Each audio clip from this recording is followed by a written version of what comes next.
What's going on, YouTube? Welcome back to LTH. My name is Abe, and this is our HomeLab series of how to set up a HomeLab. Specifically today, we're going to teach you how to set up a video game server, even more specifically a Minecraft Bedrock edition, because it's simple, it's easy to get going. A lot of you guys probably play Minecraft, and you may have kids that want to play Minecraft with you or family friends, and the Bedrock edition is cross-platform. So, you can see all the check marks of what we've done so far in this course. These are all things that we're going to cover within this course at some point, but I thought let's have some fun and host some video games to play with our friends and reap some of the reward of all the architecture that you have now set up and become familiar with.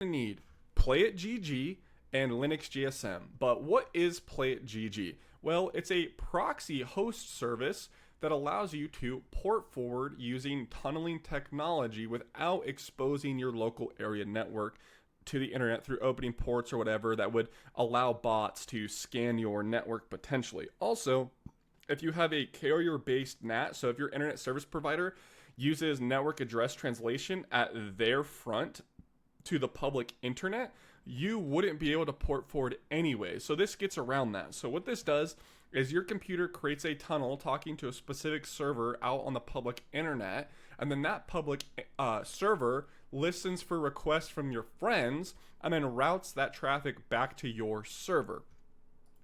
All right, the other thing we're going to cover here is LinuxGSM, which is a Steam CMD host that allows you to host video games in the command line. I wanted to teach this because as low overhead, because there's no GUI, you get more familiar with Linux commands and how to navigate Linux, and you should just be comfortable in the command line anyways, because almost every job is probably going to ask you that in some way, shape, or form. Also, they have over 139 games, so there's something in here that's probably going to work for you. So what we're going to start with is just searching for Minecraft Bedrock Edition and using this. Now there's these tabs on the side that we'll go through, but just make sure your requirements are met. We are using Ubuntu, 20 and more will work. Our version will work as well. It talks about the dependencies you will need.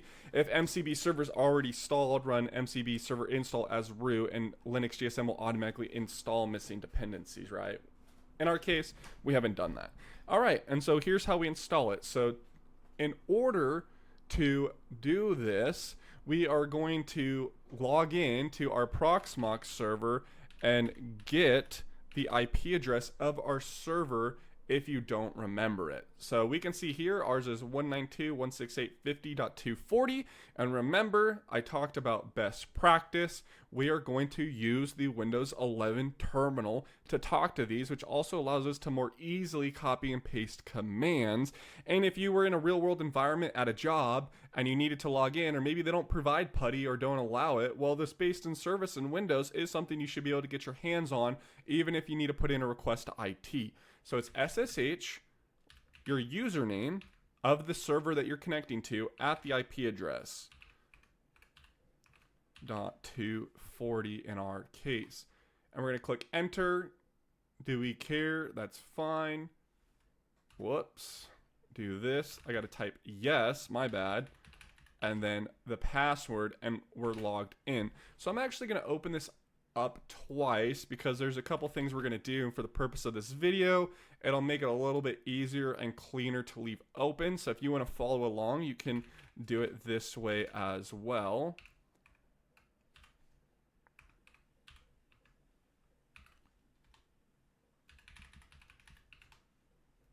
And I just did Control L to clear the command line. So on the first tab, what we want to do is make sure our server is up to date. So we're going to do that with sudo apt upgrade. Do you want to continue? Remember, if it's a capital letter, and I'm actually going to make this bigger. 1, 2, 3, 4, 5, 6. Do that same over here. 1, 2, 3, 4, 5, 6. If there's a capital letter here, it means that's the default. If I don't type anything and I click enter, yes is what it will do. Or the capital letter is what it will do. In this case, yes, it will do that. So we're going to let this update. It shouldn't take too long. or excuse me, apt upgrade, trying to get as many dependencies as possible that we may need throughout this process. That's why it's always good when you log in before you're doing something to make sure that your Linux environment is up to date and it's reached out to all those servers that are repositories of information, right? And then we're gonna do apt update like this. Reading package list cannot open, permission denied. So it wants us to do sudo apt, update. If I can type correctly without seeing my microphone in the way. Okay, sudo apt update. All packages are up to date. And now we can get started with the process. So we're going to follow this pretty closely. So add a user, Minecraft Bedrock Edition, MCB server, right? And I'm just going to right click in here after I copied that. And we need to do sudo. And then we're going to create a password for this user. And kind of why you want to do this for the purpose of security is if your server were to get hacked in some way, shape, or form and they got in through the Minecraft server and they got to this user, they aren't going to have root privilege access, and they're only going to have access to alter files that this user created. Now it's going to ask you for this information. I'm just clicking enter. We don't need to fill it out because this isn't a real user. And then in here, we are going to change user with this command, change user -that. And now we're this user. So you can see here that we've changed users. That's important to remember, right? So that's how you know what user you are on. And we can just clear that again. And then in here, we need to actually download the LinuxGSM client. So I'm just going to click or grab that, right click in here. And curl is a common command that's out on the or built into some Linux distros, or like wget, to go out and grab a dependency at this address and give these permissions to it. So like change mod plus execute, is an example. And, it's going to do some bashing stuff, whatever. And then it says at the end, it gives us the next command we need to do without having to go to the website. And so we're just going to wait, make sure everything gets okayed. If anything doesn't get okayed, we're going to cover how to do that. So do we want to continue? Yes, we do, because we see this came up and we got an okay. And we're going to click okay. It's going to go through. So you can actually see there's some red. We're missing some dependencies. And we can see that right here. We also failed to extract some things because we're missing something. And so, what I would do is copy this to Google with the fail and be like, what is my error? Which is exactly what I've done here. We're missing a apt install zip, we're going to do an apt get command to grab the unzip feature, right? And add that to our machine. So once again,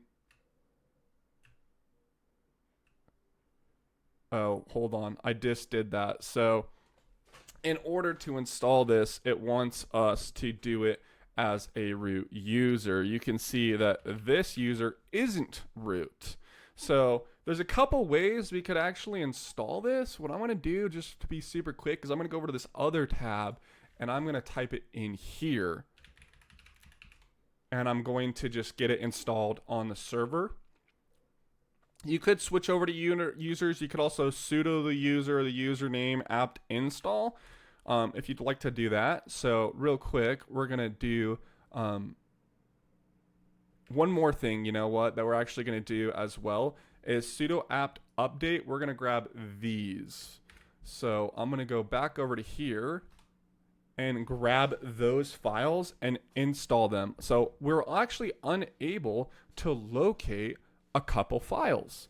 And why is that, right? Well, there's a couple reasons. The repositories at which Ubuntu looks for can't find these, right? And so if I go over here and I do the same thing, it probably won't work because I'm not a sudoer, right? So in the sudoers file, this incident will be reported. How are we going to solve this? Here's what we're going to do.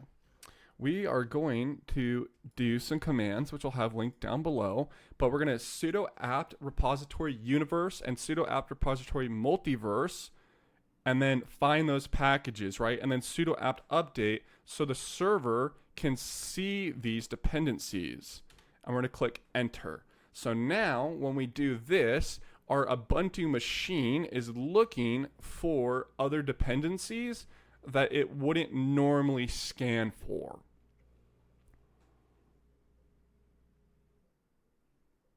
Okay, and that is done. So I'm going to use the up arrows a couple times, and then I'm going to do that command, right? This one right here, sudo apt install these, right?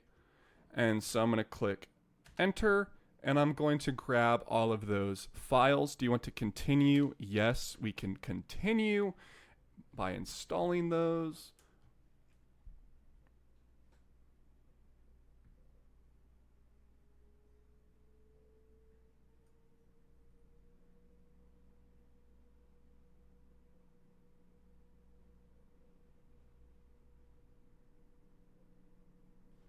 All right, and those are done. So we're gonna go back over here and do this one more time. MCB server install, continue yes. We're getting OKs. We can see all the red has now gone away. It's extracting the files. Was the install successful? We can see yes, we have no errors because we solved both of those problems trying to find those dependencies, unzip and install them. And then click yes. And then we don't want to offer anonymous usage statistics. There's just not really a point. I mean, you can help them, but now we can see this is installed. So awesome. That was the useful part of having two terminals open. And then if we go back over here, we can see we just did that command, and then basic usage tab. So this teaches you how to set up or use common commands within here. There's two I really care, or a couple I care about, but like start and stop for your server clearly, updating your server, but in my opinion, the most important one, details. So if I do MCB server details and I click OK, we can see that the status of the server is stopped and all the information about it. Another good thing, here's the config file. Here is the IP address at which the server will connect to. And then there's also a public IP address, which I will blur out before posting this. So what we're going to do, and what we care about actually, is this right here, the server config file. So I'm going to copy this with just Control C, type down here, nano, right click, paste, open this up, and we're going to go down to where the server port is and change this to bedrock 4356. So that's what bedrock uses, 4356. And I'm going to do Control X.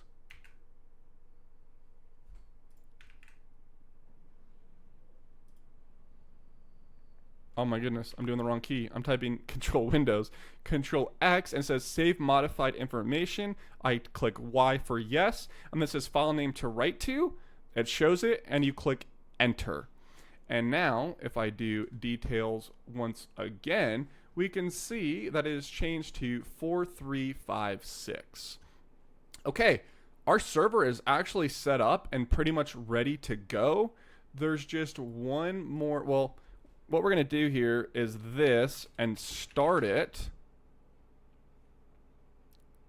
like so, and make sure we get all these OKs. And it says OKs, and if I click details, I can see the server is started now versus stopped, so we know it is running, which is great. But we need to allow or create a way for our friends, Control L once again, to connect. And that is what this is used for. So you're going to click download the Linux tab and copy these commands into our server. And you can see that was super fast. So for some reason on their website, it doesn't ever tell you to run it. But in here, all as you type is play it.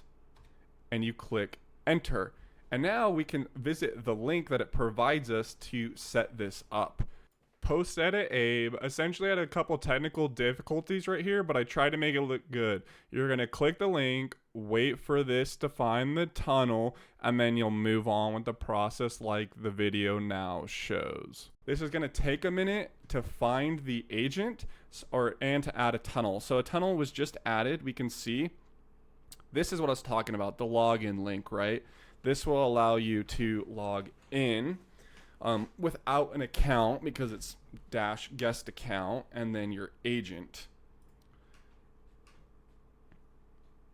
All right, so we can see the program set up and we need to create a tunnel. In our case, if you don't pay for premium, which if you like the service, I'd recommend that you pay for some services. So these guys to help the developer out. Last time I checked, he's an individual developer, but based on their new code update, it will try to grab a server as close to you as possible. So I've found the delay with the free version not to be too bad. And then select a tunnel type. We can do specific ones for certain games, but they have one already made for Minecraft Bedrock Edition. And I click Add Tunnel. So we're going to wait a minute for this tunnel pending to occur to show green. And once it does, we are going to do another step. So there we go. So we have an agent. The agent is on the computer. The agent is talking to the tunnel, and then the tunnel is what is going to talk to our computer. We have one thing in here. Use bedrock defaults. We don't want to do that. We want to use 4356 because that is what we set the server to on this tab, 4356. So when it sends the information from our requested tunnel address to our computer, it's going to send that information over this port, and our Minecraft server is listening on that port. All right, so let's move over to Minecraft and try to connect to this. Post edit Abe here again. So you can see in the red box right there on the tunnels page of PlayItGG's website is where you get the address to actually be able to connect to your server.